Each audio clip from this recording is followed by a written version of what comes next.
My name is Robert Carter. I'm 68 years old, and a year ago my son orchestrated a home invasion where three masked men tied me up and stole for $150,000 worth of my late wife's jewelry. I didn't know it was him. Not at first. They broke in at midnight, gun to my head, took every piece she'd worn on our wedding day, our anniversaries, our son's graduation. The police found nothing. "I'm here for you, Dad." My son said the next morning at the hospital, "We'll get through this together." Something cold settled deep in my chest. Insurance paid out 6 weeks later. $450,000. My son helped file the claim, signed as beneficiary to handle everything for me. Case closed. A year passed. I was walking downtown past a pawn shop when I saw Margaret's sapphire ring in the window. I walked inside, asked to see it, turned it over. Something I had done after her death was still there. I'd paid for that work myself. From what little I had left after my son's business in 2019, his divorce in 2020, his legal fees. By the time he moved back in after his third bankruptcy, 3 weeks later came the robbery. 3 days ago, I called someone who could help, showed them what I found. They went somewhere based on what I gave them. When they searched that place, they found something else inside, something that shouldn't have been there. When they brought my son in and showed him, his hands started shaking. Face went white. Chair scraped back.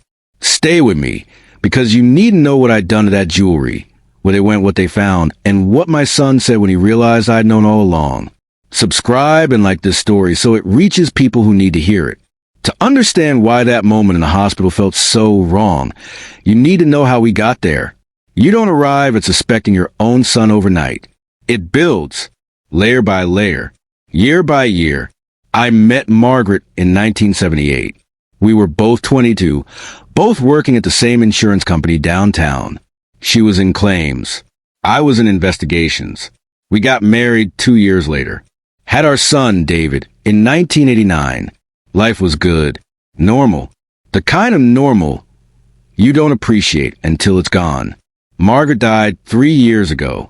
Cancer. 63 years old. We'd been married 41 years. David came to the funeral, hugged me, told me he'd be there for me. Then he went back to his life in Seattle. I didn't hear from him for 6 months. When he called in March 2019, his voice had that edge I'd learned to recognize over the years. The edge that meant he needed money. "Dad, I've got this opportunity. Business venture. Tech startup. But I need capital. Just $35,000 to get in on the ground floor." I was still raw from losing Margaret. Still living in our house, surrounded by her things. Still waking up reaching for her. "David, I don't have that kind of money just lying around." "Dad, you have the life insurance from Mom. The house is paid off. You've got savings." He was right. Margaret's life insurance had been $200,000. The house was worth maybe $840,000, paid off 30 years prior. I had my pension and about $150,000 in savings we'd accumulated over 4 decades. "This is Mom's legacy too," he said. "She wanted me to succeed."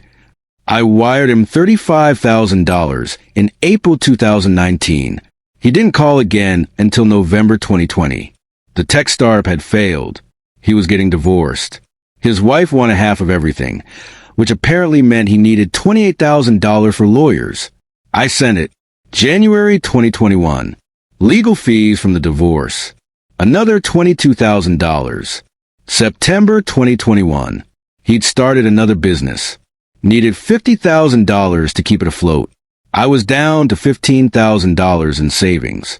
My pension was $2,400 a month. The house was all I had left. "David, I can't. I've given you everything I have." There was a long silence on the phone. "Fine," he said. "I'll figure out myself. Like I always do." December 2021. He called to say his business had failed. Third time. He was filing for bankruptcy. Could he stay with me for a while? Just until he got back on his feet? He moved into the guest room 3 days after Christmas. He was there for 2 months before things started feeling off. Nothing I could name. Just small things. The way he watched me when I wrote checks. The questions about the house. Have you thought about downsizing, Dad? This place is too big for you. Think of what you could do with the equity. I'd worked in insurance fraud investigation for 35 years. You develop an instinct, a sense for when something doesn't add up, when someone's story has holes, when the timing's too convenient. I started noticing the timing. David moved in December 27th, 2021. On February 14th, 2022, 3 masked men broke into my house at 11:47 p.m. while I was asleep. I woke to a gloved hand over my mouth and cold metal pressed against my temple.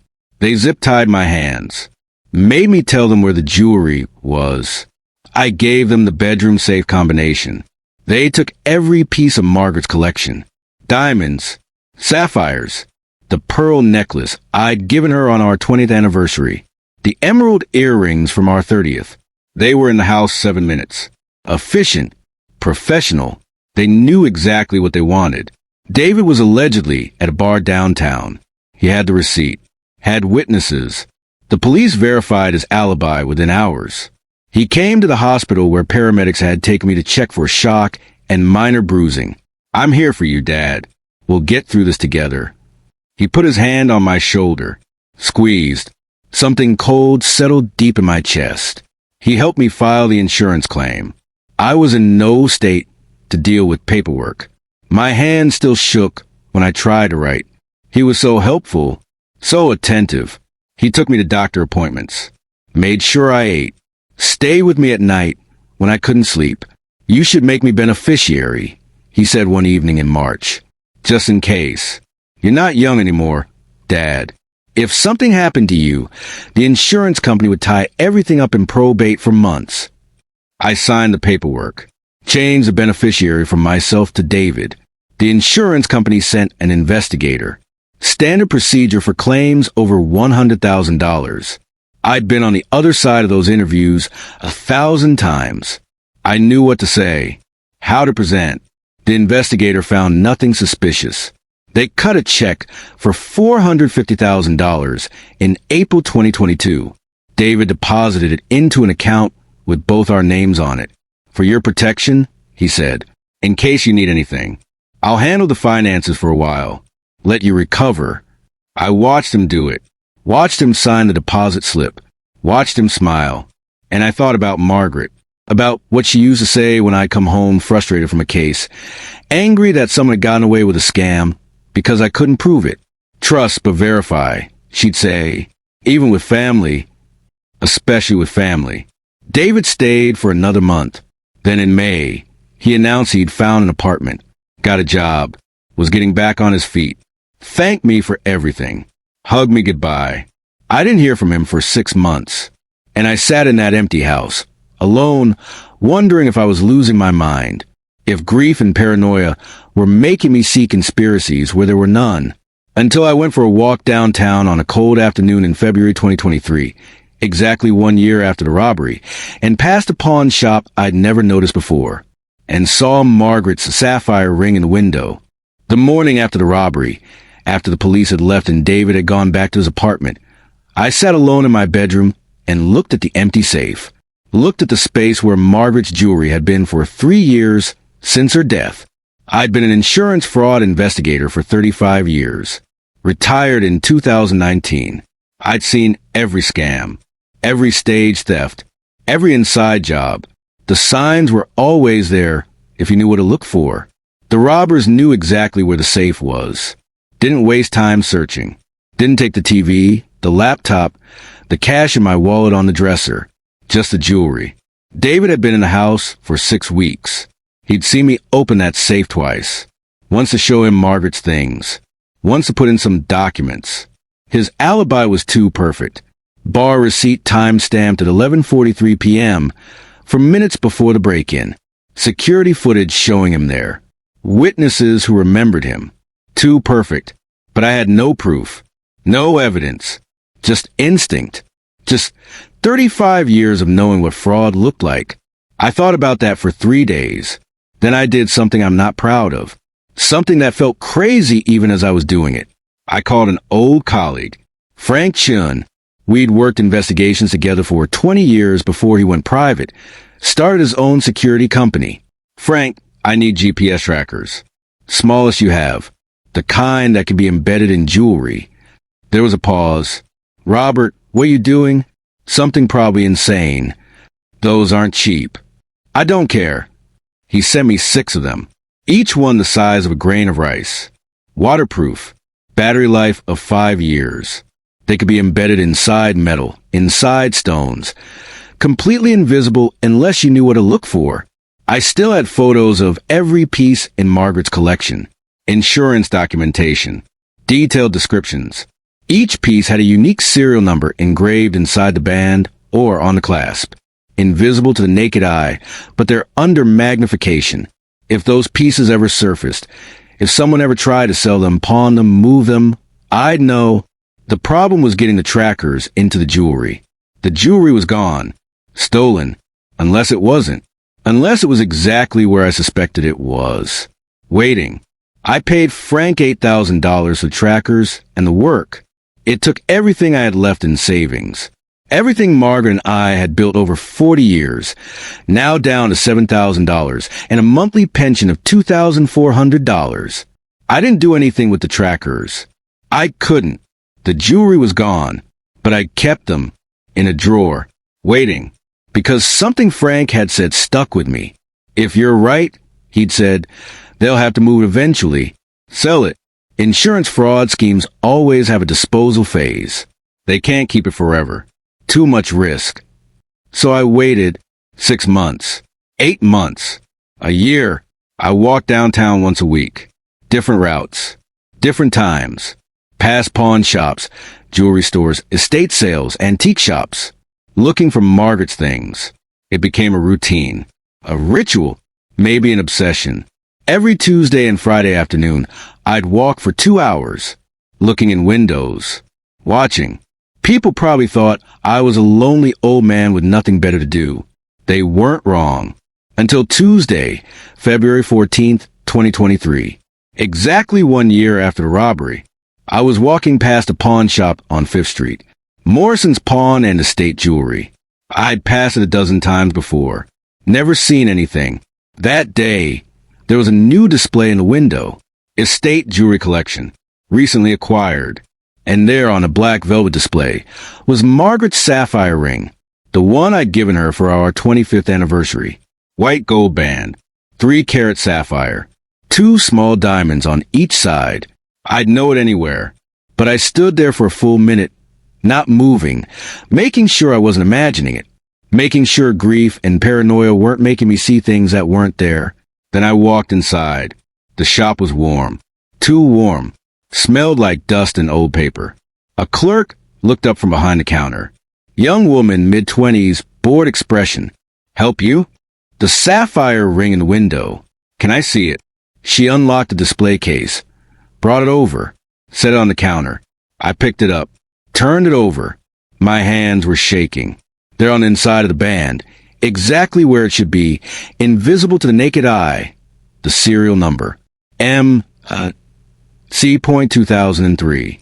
Margaret Carter. 2003. The year of our 25th anniversary.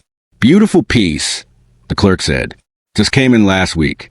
Estate sale. Woman in her 70s passed away. Family's liquidating. How much? $12,000. But there's more from the same collection, if you're interested. My heart stopped. More. She pulled out a tray. 6 more pieces. Margaret's pearl necklace. The emerald earrings. A diamond bracelet. A ruby pendant. 2 more rings. All of it. Right there. 7 pieces total. The entire collection from the safe. The family brought in the whole lot, the clerk said. Beautiful stuff. Mid-century, mostly. We authenticated everything. All genuine stones. What family? She looked at me strangely. I'm sorry, I can't share customer information. These belong to my late wife. They were stolen in a home invasion a year ago. Her expression changed. Skeptical now. Sir, these came from a legitimate estate sale. We have documentation. I have documentation too. Insurance claim. Police report. Serial numbers. I showed her the number on the ring. Pulled up the photo on my phone. The insurance paperwork I'd been carrying in my wallet for a year, like some kind of talisman. The match was exact. She went pale. I need to call my manager. The manager was a man in his 50s, gray hair, expensive suit. He looked at the ring, looked at my documentation, looked at me. Mr. Carter, if what you're saying is true, this is a police matter. I know. We'll need to hold these pieces. I'll call the police right now. Do that. But first, I need to know who sold them to you. I can't. They stole from me, from my wife's memory. I need to know. He looked at me for a long moment, then sighed. A man brought them in. Last Thursday. Said his mother had passed away. He was executor of his estate. Had a will, death certificate, the whole package. Very professional. Name. I really shouldn't. Please. Another sigh. He pulled up the transaction on his computer. Turned the screen toward me. David Carter. Seller. Date. February 9th, 2023. I stared at that name for a full minute. David Carter. My son. Not even using a fake name. Not even trying to hide it. Why would he? I was just his elderly father. Too trusting. Too broken by grief to ask questions. The manager was talking. Something about police reports, evidence, holding the jewelry. I wasn't listening. I was thinking about the GPS trackers in my desk drawer at home. The ones I'd paid $8,000 for a year ago. The ones I'd never used because the jewelry was gone. Except it wasn't gone. Not really. It had been somewhere. For a year. And if I'd thought ahead, if I'd been smarter, I could have known where. But I could still find out. Did he bring anything else? I asked. Any other pieces? The manager checked his screen. No. Just these 7. He said there might be more later. Later. Because he still had them. Wherever he'd been keeping them for the past year. Call the police. I said, I'll wait. I sat in that pawn shop for 2 hours while 2 officers took my statement, examined the jewelry, photographed the serial numbers, called their sergeant, called someone from fraud division. They were polite, but skeptical. This kind of thing happened. Family disputes over estates. Misunderstandings about who owned what. Your son has documentation saying these belong to his deceased mother, the younger officer said. That's technically true, right? They were your wife's. They were stolen in a robbery. I filed a claim. The insurance paid out. But the claim was filed in your son's name. He was the beneficiary. He was helping me. I stopped, heard how it sounded. He was living with me at the time. The officers exchanged a glance. Mr. Carter, this is complicated. We'll need to investigate. The jewelry will be held as evidence. We'll contact your son, get his side of the story. His side of the story is that he staged a robbery, stole from me, filed a fraudulent insurance claim, and has been sitting on the evidence for a year. That's a serious accusation. I know. I investigated insurance fraud for 35 years. I know exactly what this is. The older officer wrote something down. We'll look into it. They left with the jewelry, gave me a case number, told me someone would be in touch. I walked home in the cold February afternoon, my mind racing. David had kept the jewelry for a year, hadn't sold it immediately. Why? Because selling it immediately would be suspicious, would create a trail, would connect the robbery to a sudden influx of cash. So he'd waited, let time pass, let me grieve, let the investigation close, let everyone forget, and then he'd sold it, piece by piece. 7 pieces this week. Probably more to come. Slow, careful, professional. The way I would have done it if I were running a fraud scheme. I got home and sat at my kitchen table in the empty house. Pulled out the drawer where I'd kept the GPS trackers for a year. Looked at them. Too late now. The jewelry was in police custody. But David didn't know that yet. He'd sold 7 pieces last Thursday. Morrison's pawn and estate jewelry had paid him $67,000 for them. Cash transaction, according to the manager. No paper trail. If he still had the other pieces, he'd be planning to sell more soon. Careful, methodical, spacing out the sales to avoid suspicion. And if I was right about where he'd been keeping them, I could prove everything. I just needed help. I called Frankchen again. Tuesday night, 7:30 p.m. Robert, what's wrong? I told him everything. The pawn shop, the jewelry, David's name on the transaction, the police report. Silence on the other end. Jesus, Robert. I'm sorry.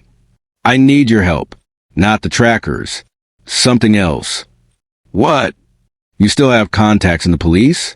Someone in fraud investigation? Yeah. Detective Sarah Martinez. She's good. Honest. Can you call her? Tonight? Robert. Please, Frank.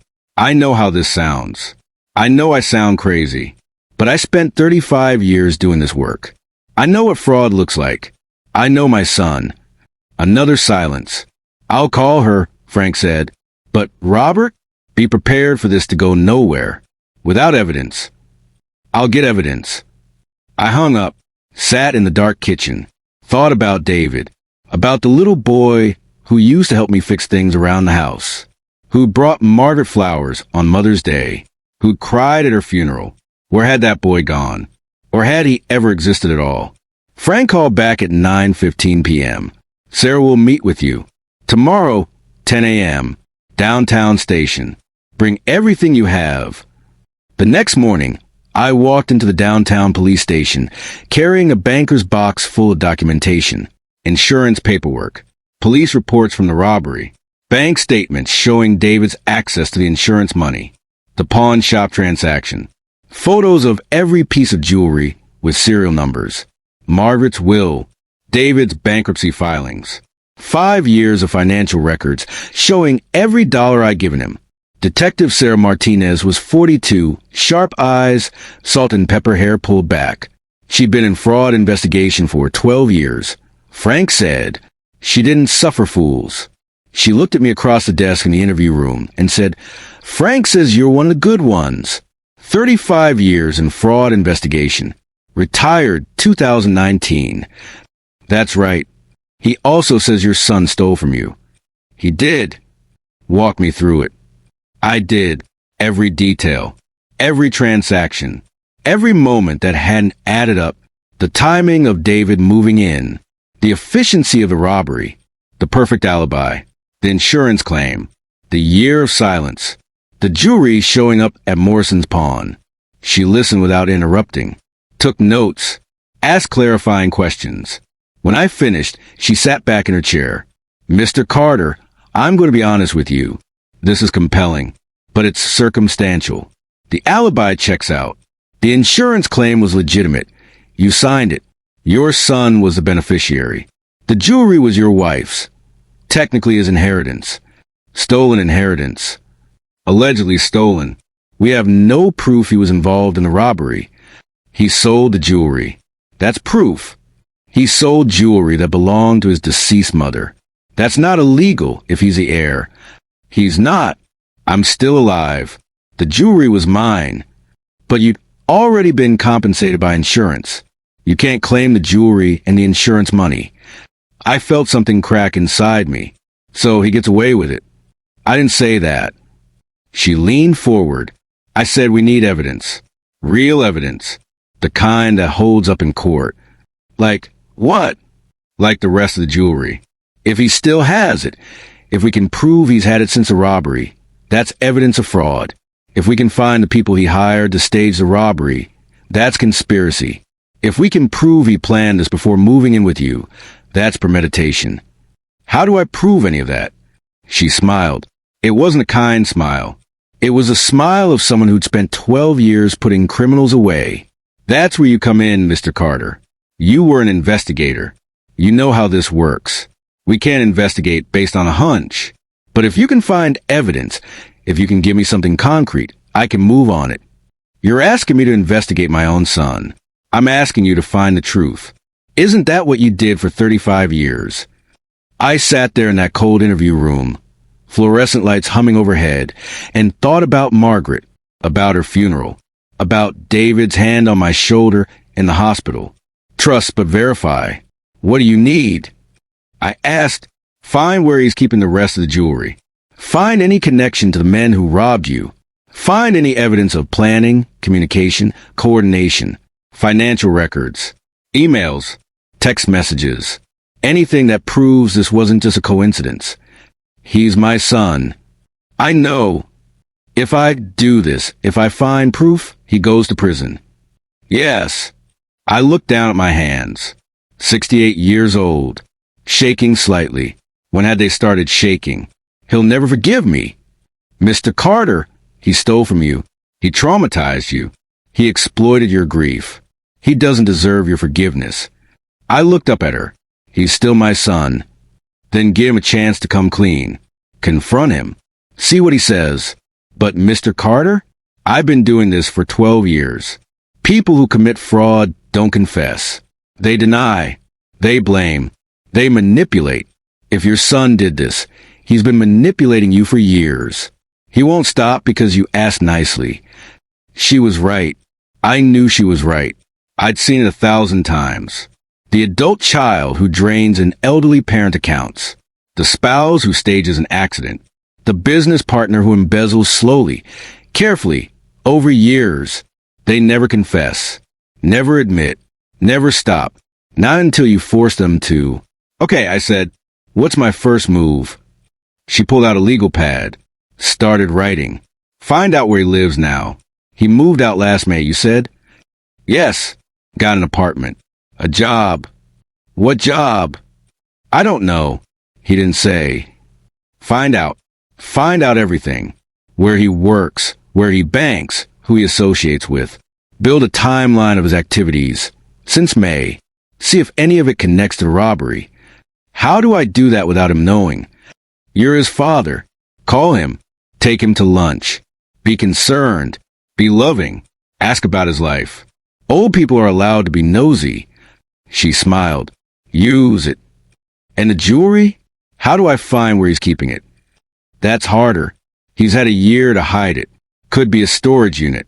Safety deposit box. Friend's house. Hell, could be buried in a park somewhere. He's not that smart. Don't underestimate him. He's pulled off a $450,000 fraud scheme so far. She had a point. The pawn shop transaction, I said. Morrison's paid him $67,000 cash. He had to put that money somewhere. Good thinking.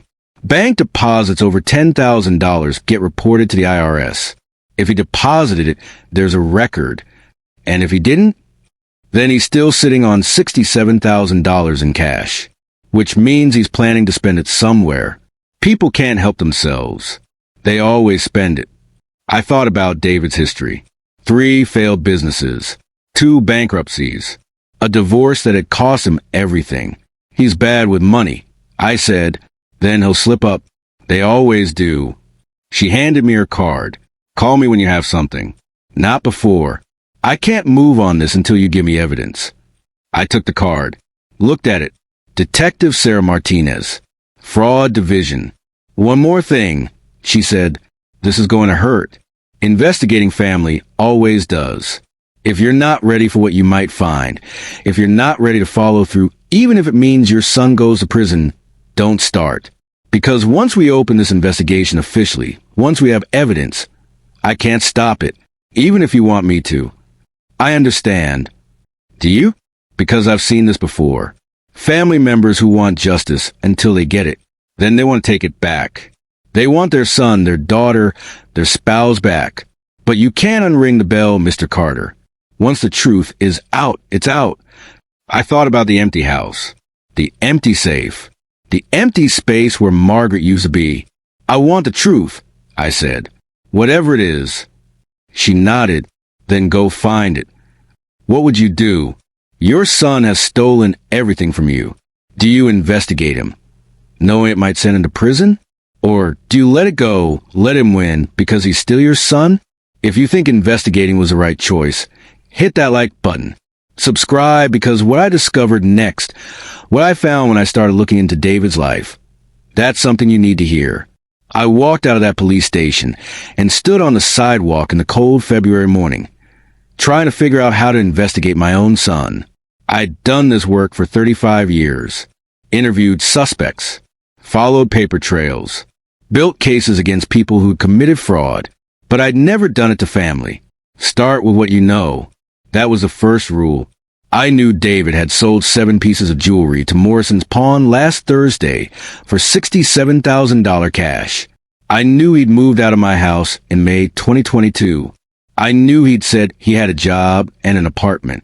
I didn't know if any of that was true.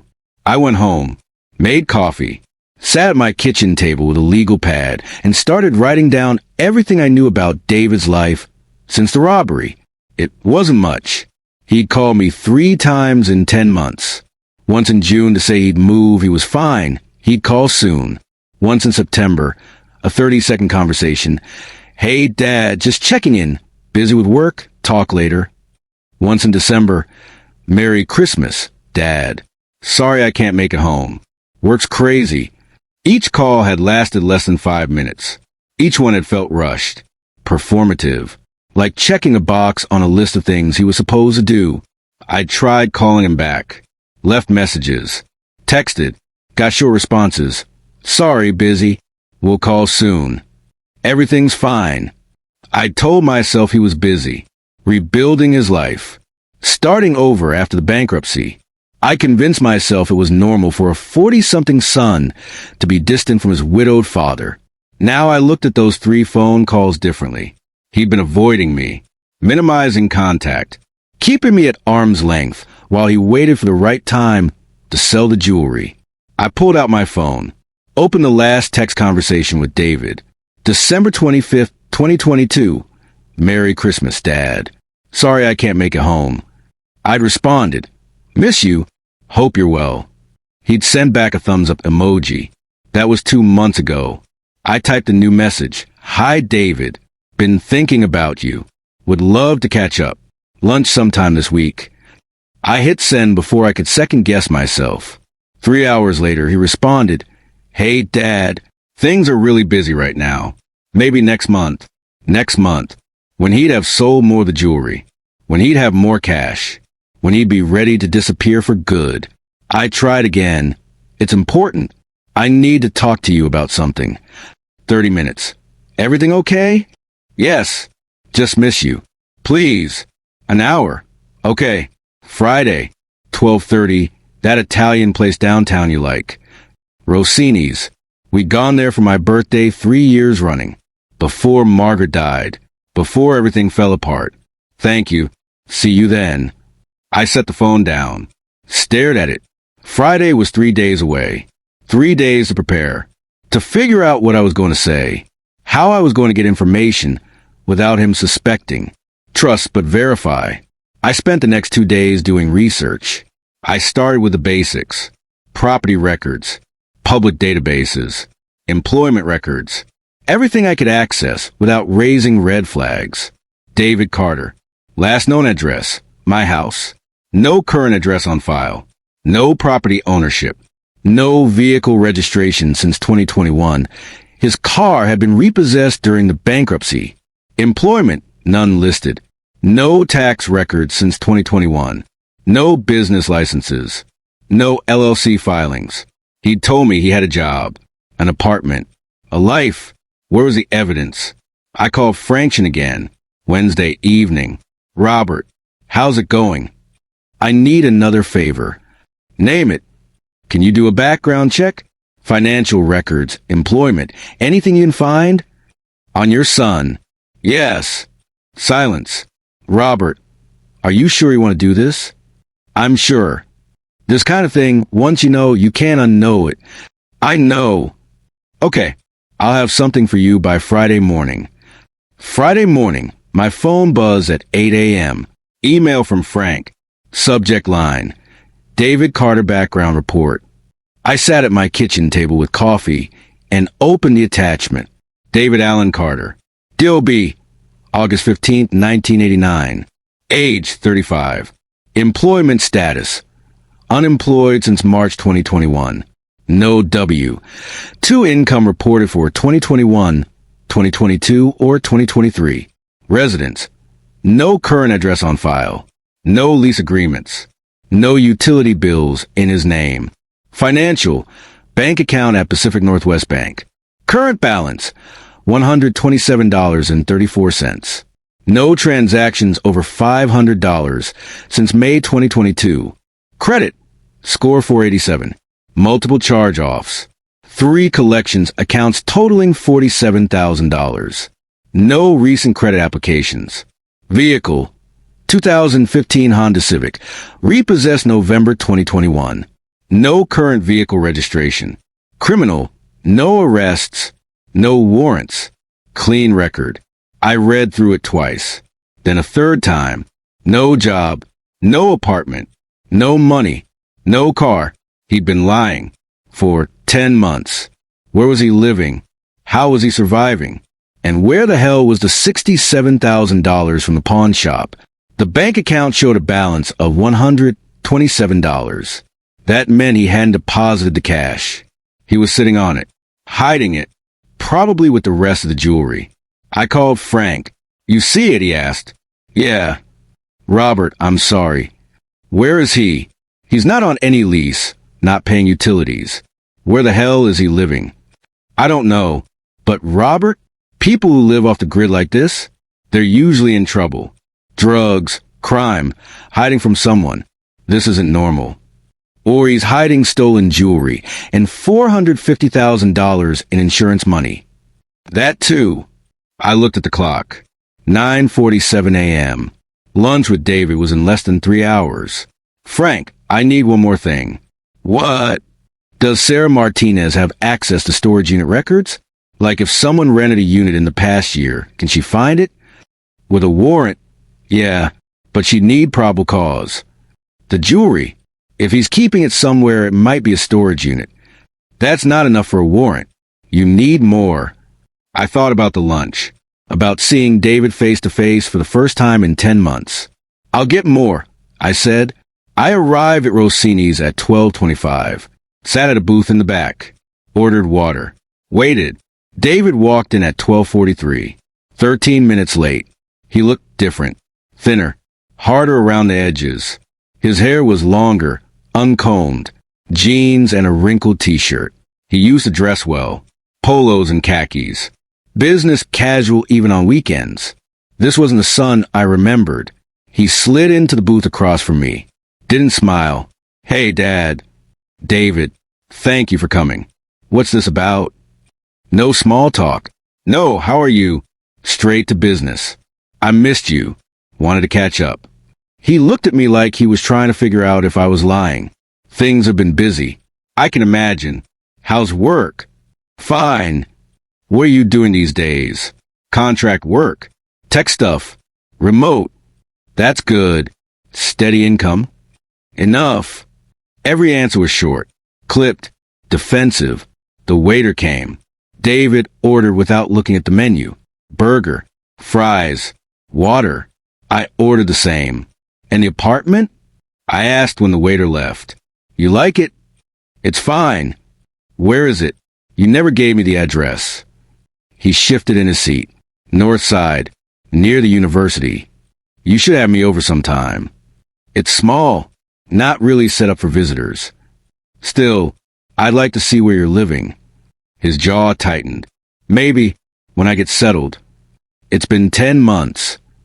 Yeah, well, it takes time. I watched him. The way he wouldn't meet my eyes. The way his fingers drummed on the table. The way he kept glancing at his phone. This was a man with something to hide. David, I need to tell you something. He looked up. What? I found some of Mom's jewelry. His face went very still. What do you mean? In a pawn shop downtown. 7 pieces. The sapphire ring. The pearl necklace. The emerald earrings. He didn't blink. Didn't react. Just stared at me. That's impossible. They were stolen. That's what I thought too. But there they were. Same serial numbers. Same pieces. Did you buy them back? The police have them. They're investigating. Now he reacted. His face went pale. The police? Of course. They were stolen. This is evidence. Evidence of what? That whoever stole them tried to sell them. That they're still out there. That maybe we can catch them. He looked at me for a long moment. I could see his mind working. Calculating. trying to figure out how much I knew. Did the pawn shop say who sold them? They're looking into it. They have records. Transaction information. His hand on the table curled into a fist. Dad, maybe you shouldn't pursue this. Why not? Because what if it gets complicated?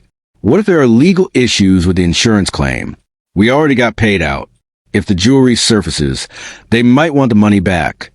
I don't care about the money. I care about finding who did this to me. But what if it opens up a whole investigation? What if they start asking questions about me, about you, about the claim? Insurance fraud investigations can get messy. He was warning me off, trying to scare me away from investigating. David, why would they investigate us? We're the victims. I'm just saying, maybe it's better to let it go. Move on. You got the insurance money. Use it to live your life. You got the insurance money. It was in your name. Our name. Joint account, remember? Right. How much is left, by the way? He blinked. What? Of the $450,000, how much is still in the account? I don't know. I'd have to check. Ballpark. Dad, why are you asking me this? Because I'm curious. Because it was Mom's jewelry. Because I want to know what happened to the money from her stolen things. His eyes narrowed. You think I took it? Did you? I'm your son. That's not an answer. Fuck you, Dad. He stood up, grabbed his jacket. The food hadn't even arrived yet. David, wait. You want to know where the money is? It's gone. I spent it. On rent, on bills, on trying to rebuild my life after my third bankruptcy. After you couldn't help me anymore. After I had to figure out on my own. For $150,000 in 10 months? Yeah. Surprise. Turns out living costs money. Show me the account statements. No. Why not? Because you clearly don't trust me. Because you're accusing me of stealing from you. Because this whole lunch was a setup to interrogate me. He was right. It was a setup. But I needed him to keep talking. David, please. Sit down. I'm not accusing you of anything. I just want to understand. You want to understand? Fine. I fucked up. Again. I spent the money. I made bad investments. I trusted the wrong people. I'm broke again. Is that what you wanted to hear? If you're broke, where are you living? With a friend. What friend? You don't know him. Try me. Jesus Christ, Dad. I'm 35 years old. I don't owe you an explanation for where I live or how I spend my money. It wasn't your money. It was insurance money for stolen jewelry. It was MY inheritance. Mom's thing should have been mine anyway. She was MY wife. And she was MY mother. I had a right to those things. There it was. The truth underneath everything. He'd always thought he had a right to Margaret's things. To the jewelry. To the insurance money. To the house. He'd thought he deserved it. So he'd taken it. David, I need you to be honest with me. Did you have anything to do with the robbery? His face went blank. Completely expressionless. Are you seriously asking me that? Yes. You think I hired people to rob you? To traumatize you? To steal Mom's jewelry and then file a fake insurance claim? Did you? He laughed. It wasn't a nice sound. You're insane. Grief has made you paranoid. You need help, Dad. Then show me I'm wrong. Show me the bank statements. Show me your apartment. Show me where the money went. No, I'm done with this. He turned to leave. The pawn shop has your name, David. He stopped, back to me, didn't turn around. What? Morrison's pawn and estate jewelry. You sold them 7 pieces last Thursday, February 9th. $67,000. They have your driver's license on file. Your signature. Slowly, he turned around. His face had gone from pale to white. That's impossible. Is it? I never... But he couldn't finish the sentence. Couldn't figure out which lie to tell. The police know, David. They're investigating. They're going to find the rest of the jewelry. They're going to trace the money. They're going to find the men you hired. And they're going to prove you staged the whole thing. He stared at me, and for just a moment, I saw it. The fear. The panic. The realization that it was all falling apart. Then his face hardened. Prove it. I will. You won't find anything. There's nothing to find. Then you have nothing to worry about. He walked out, left me sitting in that booth alone, with 2 burgers and fries on a way that neither of us would eat. I paid the check, walked to my car, sat in the parking lot with my hands, shaking on the steering wheel. He did it. I knew he did it. But he was right. I had to prove it. I drove straight to the downtown station, asked for Detective Martinez, waited 40 minutes in the lobby until she could see me. Mr. Carter, you have something for me? I told her about the lunch, about David's reaction, about the $450,000 that was supposedly gone, about him admitting he'd fucked up and made bad investments. She listened, took notes. That's good, but it's still not enough. He could argue he spent the money legitimately. Without proof of fraud, without the rest of the jewelry, without the accomplices, I can't move on this. What I need, find where he's keeping the jewelry. That's the key. If he still has it, if we can prove he's had it since the robbery, that's enough for a warrant. We can search, find evidence, build a case. How do I find it? She pulled out a map of the city, marked locations. There are 47 storage facilities in the greater metro area. Check them. See if David rented a unit in February 2022 or later. Most places require ID to rent. If he used his real name, there'll be a record. That's going to take weeks. Then you better start now. I took the map, looked at all those marks. 47 facilities. Detective, I'm 68 years old. I don't drive much anymore. I can't. Then hire someone, or ask a friend, or do it yourself one facility at a time. Mr. Carter, I can't help you until you give me evidence. This is how you get evidence. She was right. I knew she was right. I called Frank Shin from the parking lot. I need help. Storage facilities. 47 of them. I need to check if David rented a unit. Robert. Please, Frank. I can't do this alone. Silence. Then, I'll pick you up tomorrow morning. 8 a.m. Bring coffee. We started at 8:15 a.m. on Saturday morning. Frank drove. I called ahead to each facility, asked if they had a unit rented to David Carter. Most said they couldn't give out that information. Privacy policy. Customer confidentiality. We drove to them anyway. Showed up in person. I explained I was David's father, that I needed to reach him for a family emergency. Some managers softened. Some didn't. By the end of the day, we'd checked 15 facilities. None had David Carter on file. Sunday, we did another 12. Nothing. Monday, Frank had to work. I went alone. Took an Uber to each location. 8 more facilities. Nothing. Tuesday, I was exhausted. Defeated. This wasn't working. Then Wednesday morning. Facility number 36. Secure space storage on Industrial Boulevard. I walked into the office. A kid at the desk, maybe 19, playing on his phone. Help you? I'm looking for information about a unit rented by David Carter. He barely looked up. Can't give out customer info. He's my son. Family emergency. I need to reach him. Sorry, man. Company policy. I stood there, tired and frustrated and out of options.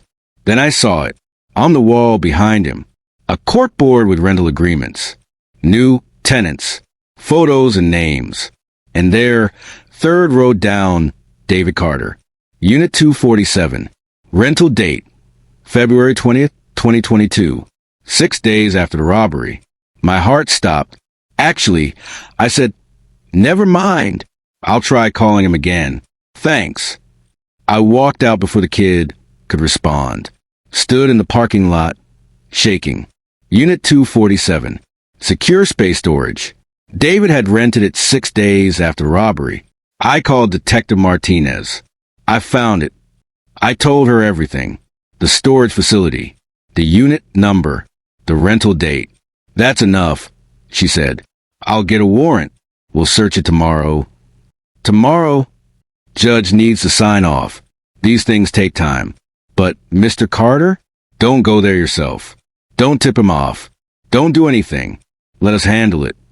Okay, I mean it. If you go there, if you confront him, if you try to get into that unit, you'll compromise the investigation. Everything we find could be thrown out. Do you understand? I understand. Good.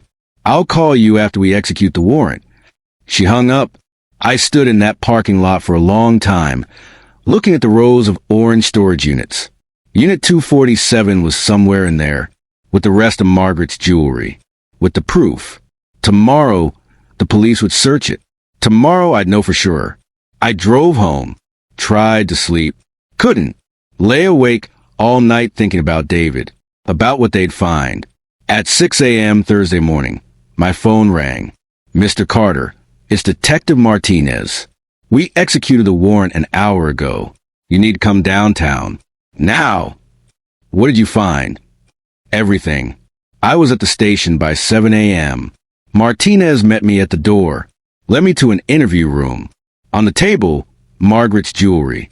All of it. 16 pieces total. Laid out on a black cloth. We found it all in Unit 247, Martinez said. Along with these, she placed evidence bags on the table. 3 black ski masks. 3 pairs of gloves.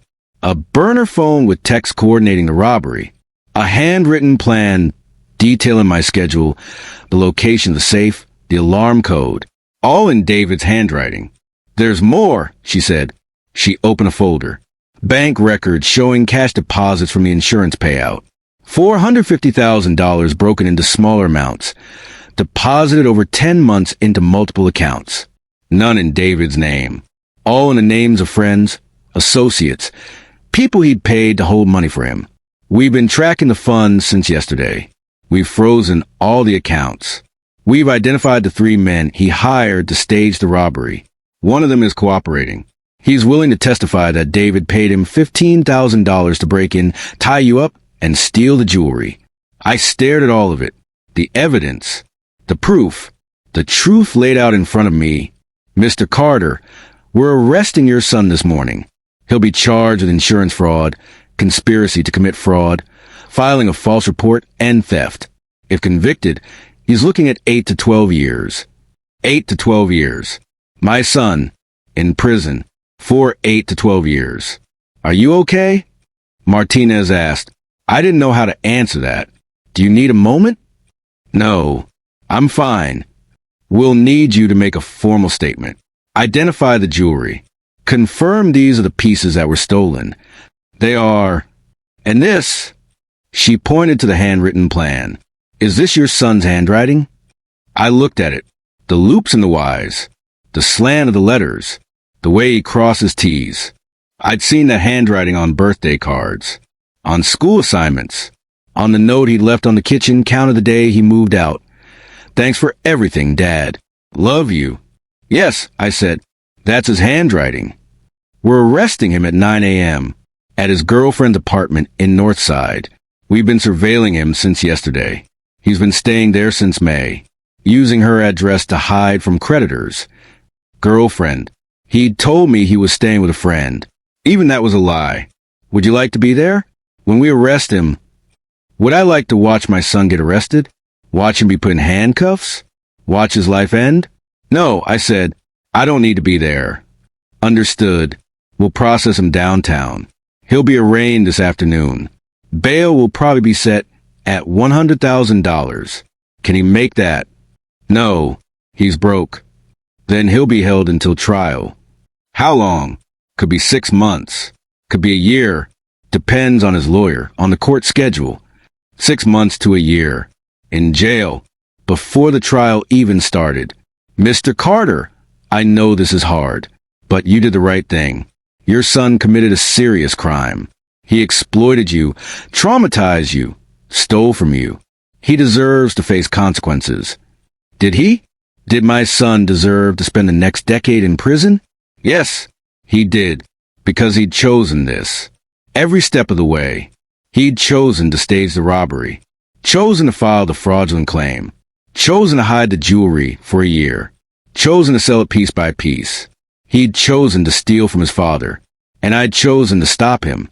Thank you, Detective, for everything. We'll be in touch about the trial. You'll probably be called to testify. I understand.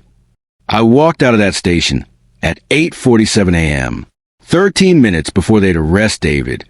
I went home, made coffee, sat at the kitchen table in the empty house. At 9:23, my phone rang. Unknown number. I answered. Dad. David's voice. Shaky. Scared. Dad, they arrested me. They're saying I robbed you.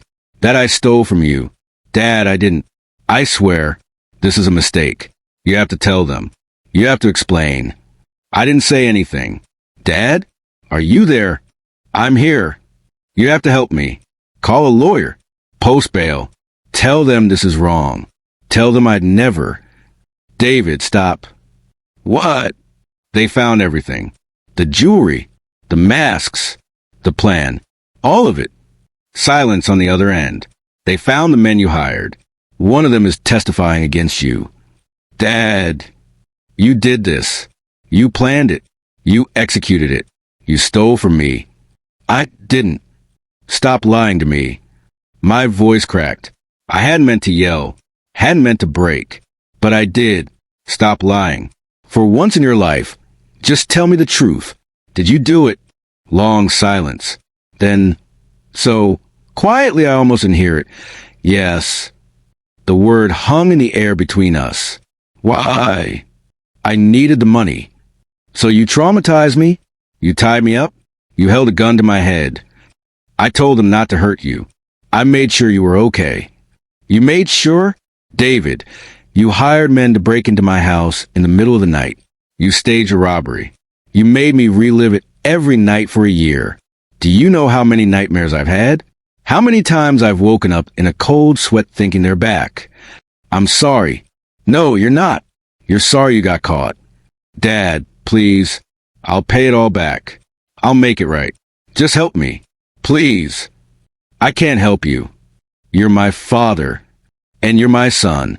But you chose to do this. You chose to lie to me for years. You chose to exploit Mom's death. You chose to steal from me. Those were your choices. Now you have to face the consequences. So that's it? You're just going to let me go to prison. I'm not letting you do anything. You did this to yourself. Fuck you. He hung up. I sat there with the phone in my hand, staring at it. That was the last time I spoke to my son. The arraignment was that afternoon. Bail was set at $100,000. David couldn't make it. He was remanded to county jail until trial. His girlfriend posted on Facebook that he'd been wrongfully arrested, that his father had framed him, that it was a family dispute blown out of proportion. Nobody believed her. The local news picked up the story. Man arrested for staging home invasion robbery of elderly father. It ran on the evening news. Made the front page of the paper. My phone started ringing. Reporters wanting interviews. Neighbors I hadn't spoken to in years wanted to know if I was okay. Old colleagues from the insurance company calling to say they'd always suspected something was off. I didn't answer. Didn't return calls.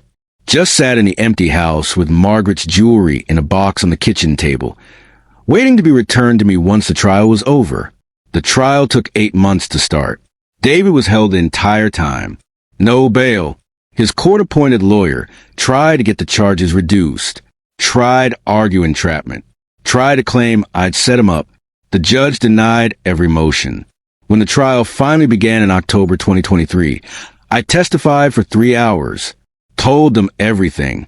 The timeline. The investigation. The discovery. The evidence. David's lawyer tried to paint me as vindictive, as an angry father punishing his son for old grievances. The prosecutor showed the jury the storage unit photos, the masks, the plan in David's handwriting, the testimony from the accomplice who'd been there, who'd tied me up, who'd held the gun to my head. The jury deliberated for 4 hours.